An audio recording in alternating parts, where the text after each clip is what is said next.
Hello, I'm Dr. Michael King, author of the critically acclaimed new novel called Hide and Play Dead. Hide and Play Dead is a unique, memoir-driven, nonfiction novel which represents several quantum leaps for writing technology, healing methodologies, and social engineering.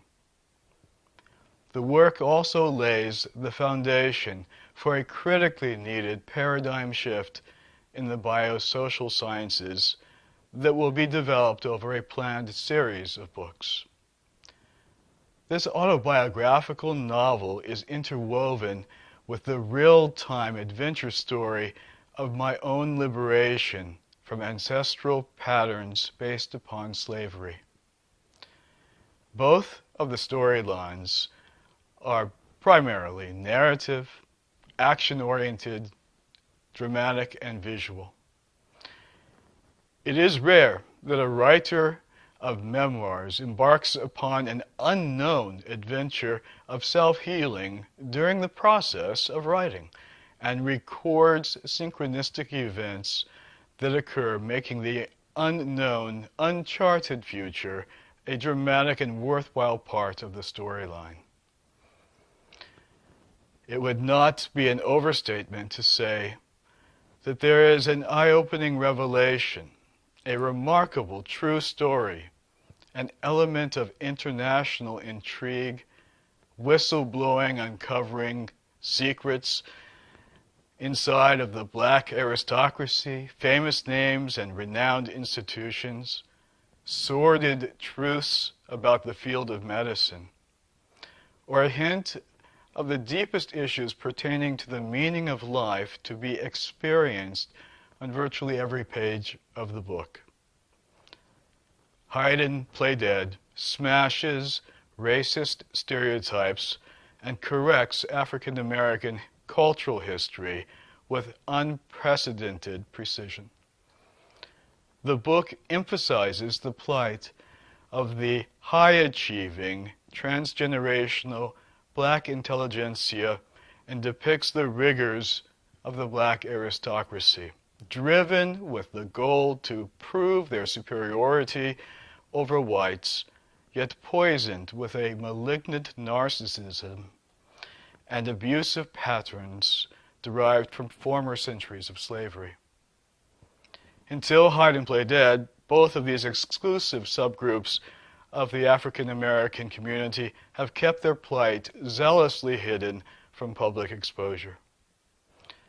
The book also dares to free readers from oppressive imprints using advanced neuropsychological principles applied to the process of reading. Real people, real pain, real discovery, and real adventure into the unknown are the cornerstones of self-healing that I both experience and personify in the book.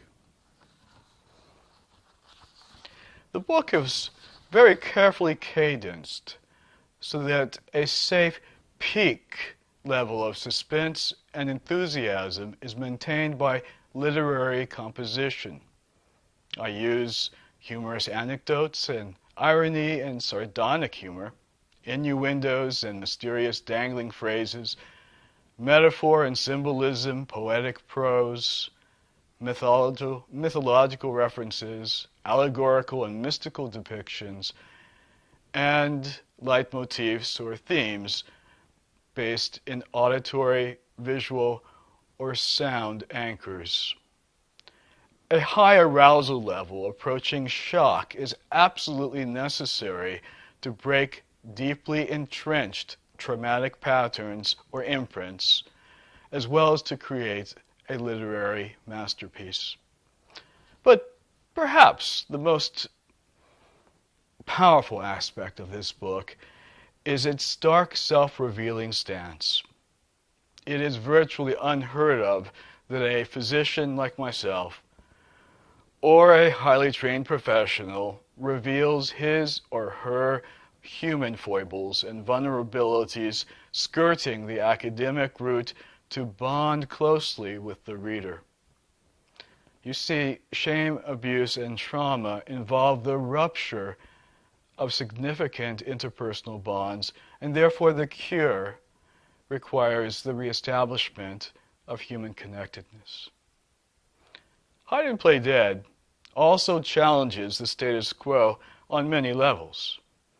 It subtly critiques systems of social oppression, including racism, dysfunctional child rearing, predatory relationships, educational elitism, homophobia, and physician corruption inside of the collapsing medical field.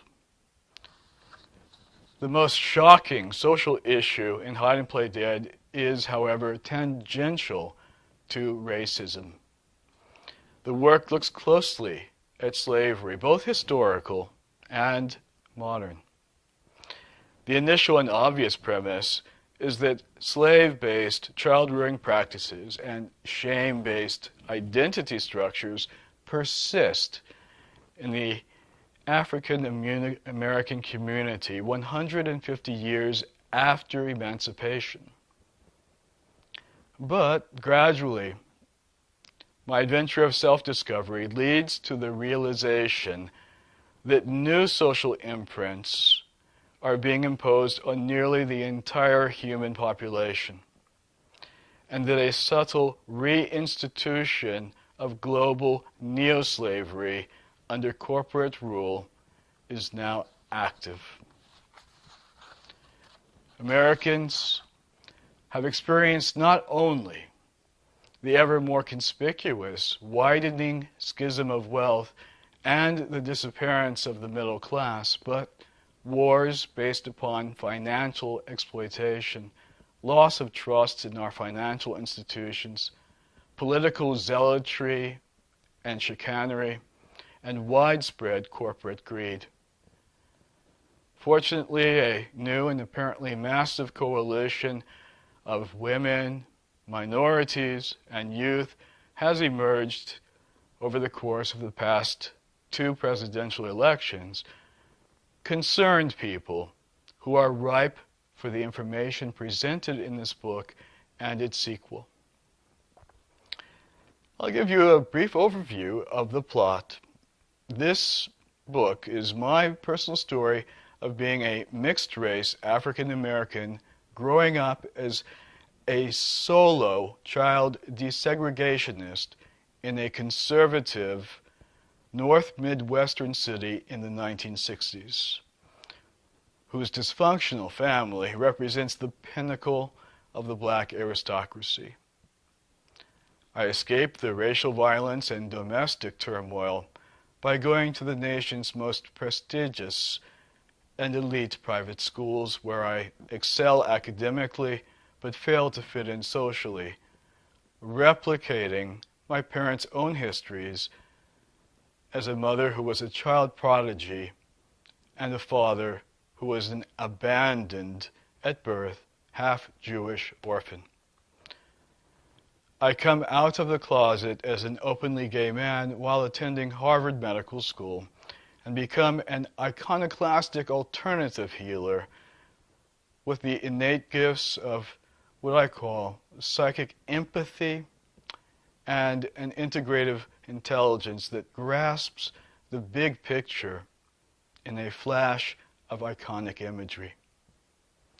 My adult life memoirs describe my series of 10 toxic and sometimes hilarious marriages to narcissists and other social predators. It also describes my highly unusual experience as a physician in a wide variety, a vicissitude of realms, witnessing the corruption and collapse of the American medical institution under corporate control. I finally reach a crisis point after a succession of devastating events and realize that I must write a truthful account of my life to fully recover from a lifetime of trauma.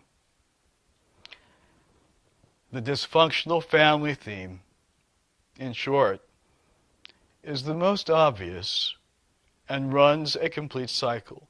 It opens the book's narrative, recurs periodically in my journal of self-discovery, and culminates with a surprise twist ending and a happy family reunion. Thank you.